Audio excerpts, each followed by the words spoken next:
Saturday morning cartoons. And here is a here is a cartoon or a drawing, a sort of a classical drawing of one of the spirits of the Goetia or the Goetia or however you want to pronounce it. I'm sure they're all incorrect, but I've called it Goetia for years. This is Orobas. Okay, the 55th spirit of the Lesser Key of Solomon, and which most people that do this kind of magic at least start with that Lesser Key of Solomon. But I want you to look at the name there, the description of the demon Aurus, Aurus.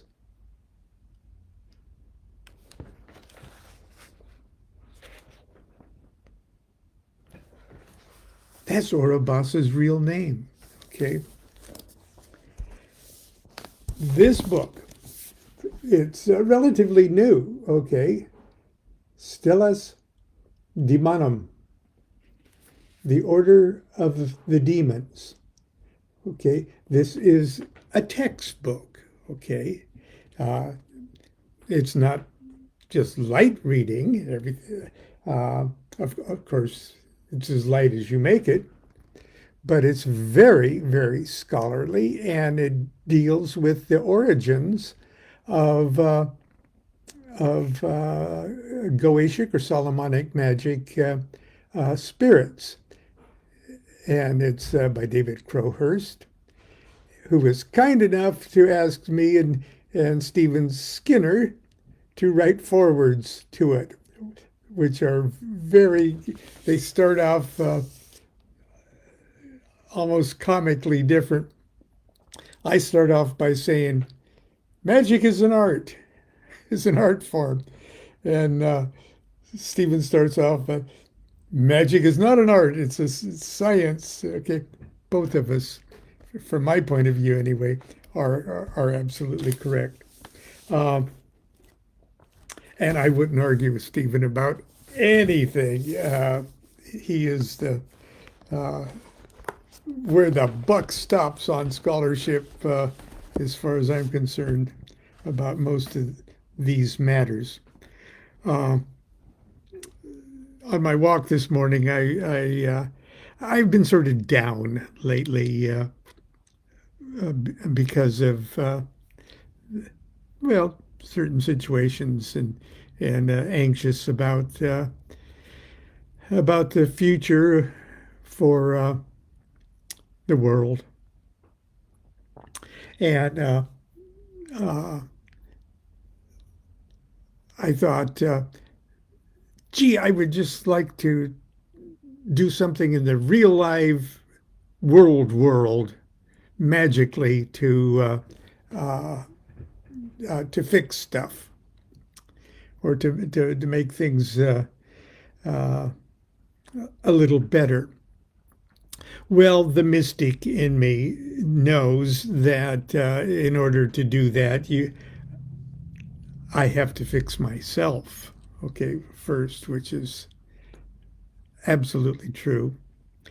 But I'm sort of a magical adolescent, an eternal terminal adolescent too, that I would just like to whip up a demon to take care of specific situations that I, in my infinite wisdom, deem the right thing to do for me and humanity and everything else. Well, that's what your holy guardian angel is for. The holy guardian angel is a level of consciousness whereby you've balanced certain aspects of what used to be the old you. You have it brings with you a level of consciousness whereby you have an inner voice telling you what is and is not in your own best spiritual interests.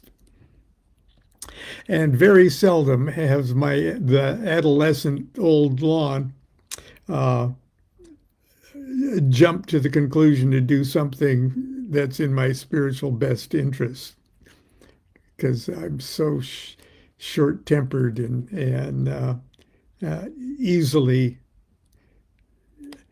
easily uh, I don't know. Whatever it is, it's usually not in my best interest to lash out and whip up a demon to go poke somebody in the nose. It's far less consequential in the long run to, if you want somebody punched in the nose, you just go punch him in the nose yourself and take the consequences right here on the physical material plane, and not have to do it in such a way that you're tinkering with your precious and very fragile subconscious mind. Better take the karma on its own plane, is what I'm saying. Nevertheless, I want to share just a couple of insights. Not that I'm being, paid to plug this book, but for many years, the only thing that we magicians in the West, or most of us, at least at first, had to go on, is the Lesser Key of Solomon, the fifth book, I believe, of the Lemegeton. And that's where the 72 spirits of the Goetia that are assigned to the 72, assigned to the 36 decans, one for the day and one for the night. And it's a technique of magic that is absolutely workable right out of the box, with a very incomplete and fragmentary. The technique works. Okay, Crowley did it. I did it many years ago. As a matter of fact, I've done it quite a bit in specific cases. And of course, many of you know that the first spirit that I conjured from the Goetia was called Orobas. Orobas. Okay, and this is Orobas is the night spirit of that decan of the zodiac, 10 degrees, 0 to 10 degrees of Libra. Okay, and that card is the Peace Restored card, the Peace card, one of the few sword cards that you're not just absolutely terrified when it comes up in a reading. Now, I write about Orobas in My Life with the Spirits and my first evocation, and it was truly a comedy of errors. And nevertheless, it worked beyond my wildest dreams. And when young magicians ask me, technical questions about Goetia, I'm not sure what to tell them. Yeah, it works. Okay.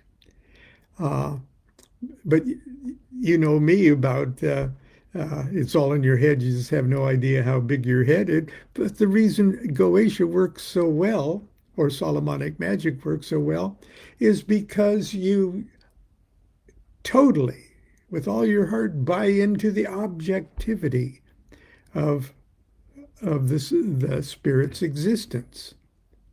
That's the trick that makes it real. Well, even though you know deep in your mystical quantum physics mind that it's still all in your head. Okay. Nevertheless, for the duration of the ceremony and until the duration of the object of your operation being achieved, no, you buy into the objectivity of it. Uh, at the beginning of my little chapter, Demons Are Our Friends, from Angels, Demons, and Gods of the New Millennium, my book. Occasionally I meet a fellow magician who is appalled to discover that now and again I ceremonially conjure up a demon from the Goetia, that's the lesser key of Solomon, to help me with a specific problem. They find it hard to reconcile such nasty business with my professed dedication to the great work and ask why on earth would I want to dabble with evil spirits? My answer is very simple, yet it seldom satisfies the inquisitor. It's because all my life, evil spirits have been dabbling with me. Now, uh, I got the name of this chapter is Demons. Demons are our friends. Uh, and if you don't have angels, demons, and gods of the new millennium, I would say shame on you, but I don't believe in shame.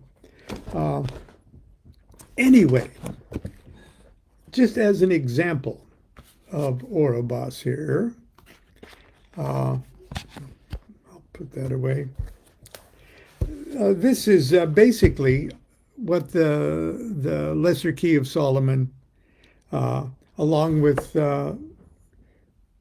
conjurations and a design for a circle and a design for a triangle and a few other goodies, different wands and things like that, which if you're into the art form of that is fun stuff, good stuff.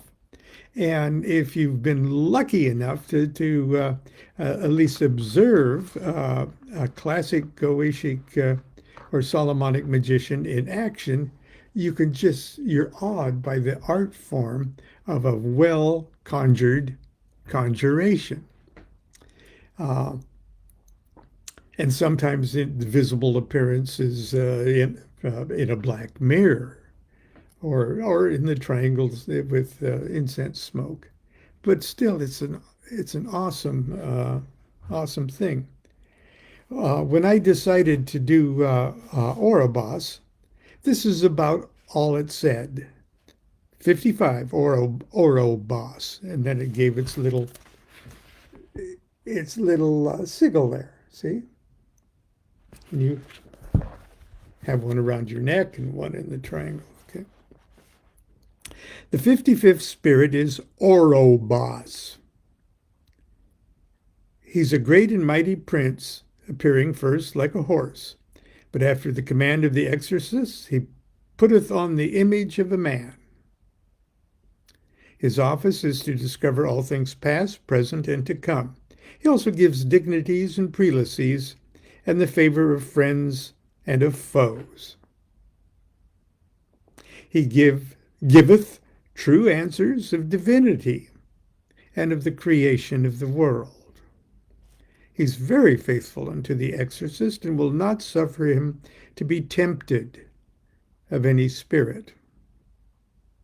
He governeth 20 legions of spirits, and his seal is this. Okay. Well, that tells me enough, or told me enough that, gee, there's not much of a downside of this guy.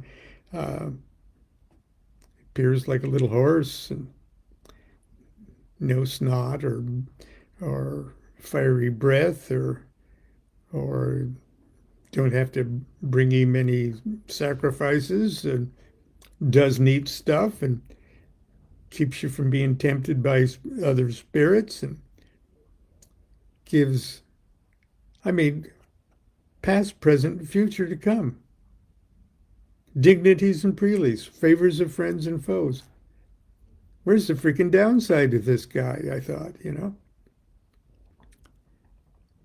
But they are, and they do. They're nodules of currently untamed forces within yourself or from hell. Uh, Now, that doesn't tell much. Okay, there's hints that they're governed by other princes and other.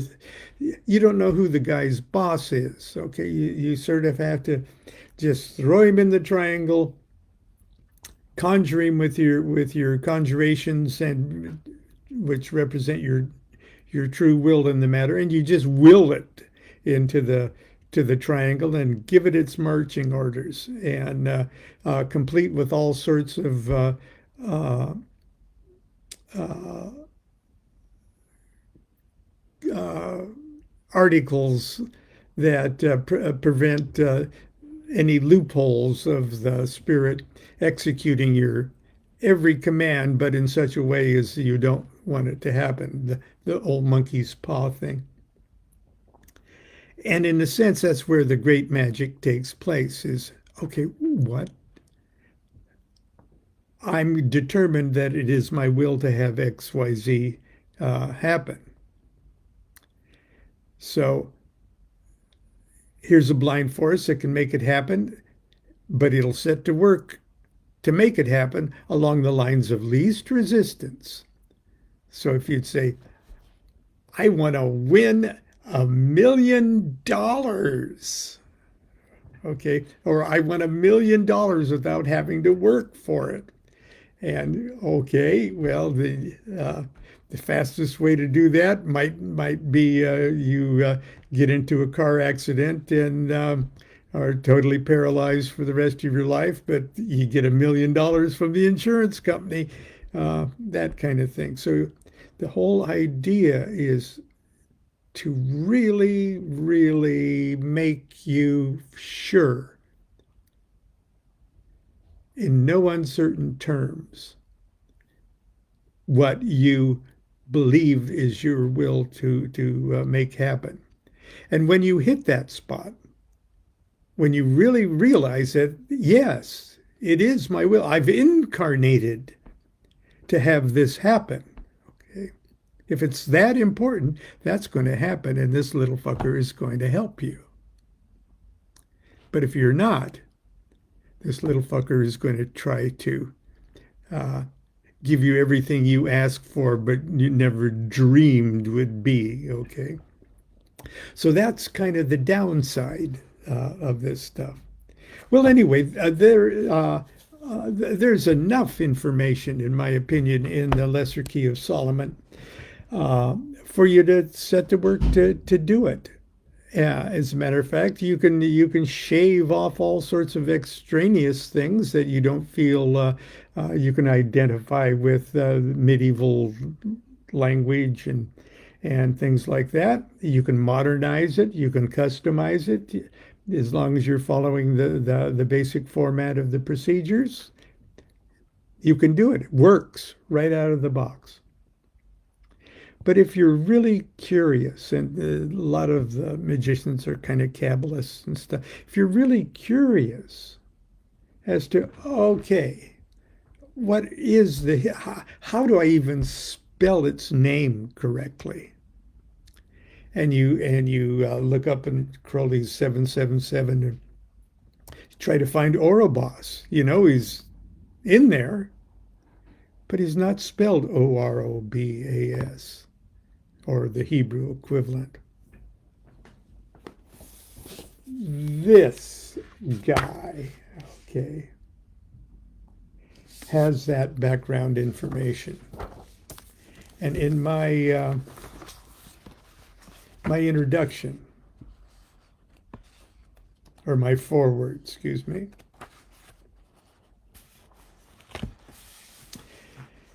magic, or magic with a K, as it's alternately spelled, is a spiritual art form older than religion. Its roots penetrate to the very dawn of human awareness. In practice, magic is a performance art staged for an audience of one.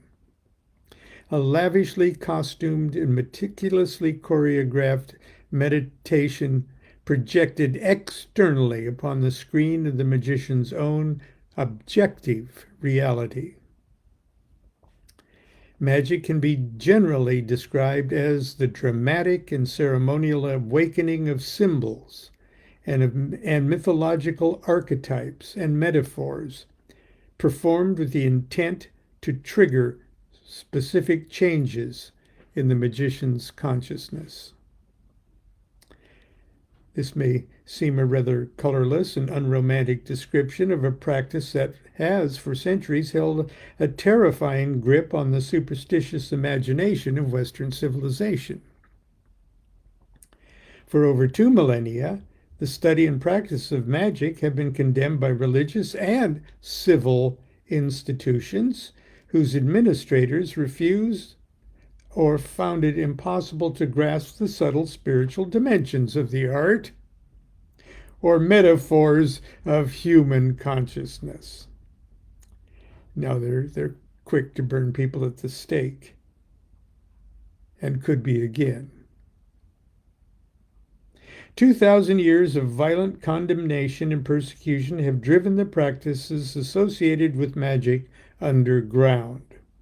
And the scraps of literature that have seen publication, often merely representing the drafts of one magician's diary notes, are obfuscated so severely as to make it impossible for the uninitiated to understand or effectively put the technique to practical use. David Crowhurst's Stella Daemonum, or Daemonum, is a comprehensive, monumental, and scholarly text that has painstakingly dilated the fragmented material of the classical grimoires and connected them back to their more ancient and not readily accessible source material. To illustrate what the author has so masterfully done, I will share an example from my own magical practice. 45 years ago, I performed a formal evocation of spirit number 55 Orobas from the Lesser Key of Solomon, a classic and readily available text used by modern magicians since the 19th century.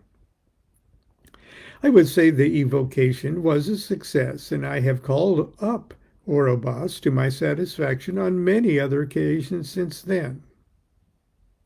The Lesser Key gives very little information on just who Orobas is, dedicating only 102 words to the description, and I've already read that to you. While this was technically enough information to allow me to successfully evoke Orobas, it was, in a sense, like conjuring a stranger whose background and nature I knew little or nothing about. What kind of prince was he? Why does he appear as a horse? Who is his spirit boss? And in the hierarchy of this kind of magic, your boss is important because you go to the boss first and ask, hey, can I boss Orobas around? Okay. How is the name really spelled? Does he appear in more ancient texts? Does Orobas have a history? Does Orobas have a backstory? Contrast with the 911-word curriculum vitae of Aros, A-U-R-O-S, Orobas's real name, found in the pages of Stella's Daemonum, background information that brings to technicolor life what once, for me, was just a caricature of a horse demon.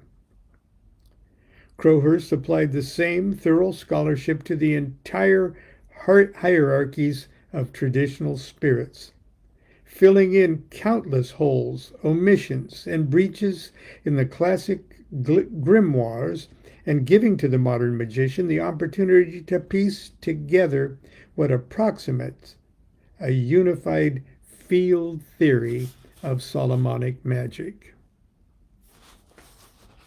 Okay, and just to give you a taste, Orobas works for one of the four great kings. I have to look because it's kings and different things. Those four kings are Orions, Amaeumon, Paemon,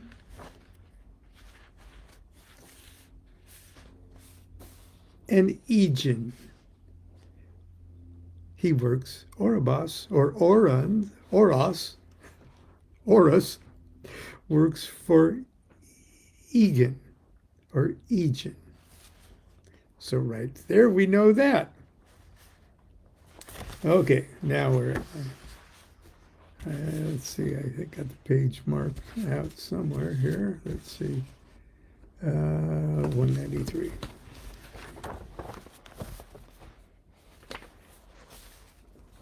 Now, instead of those handful of words from the Lesser Key of Solomon, and I'm not going to read all 900 words, believe me. The third prince under Aegon is Auras, Auras, who is also called Orobas.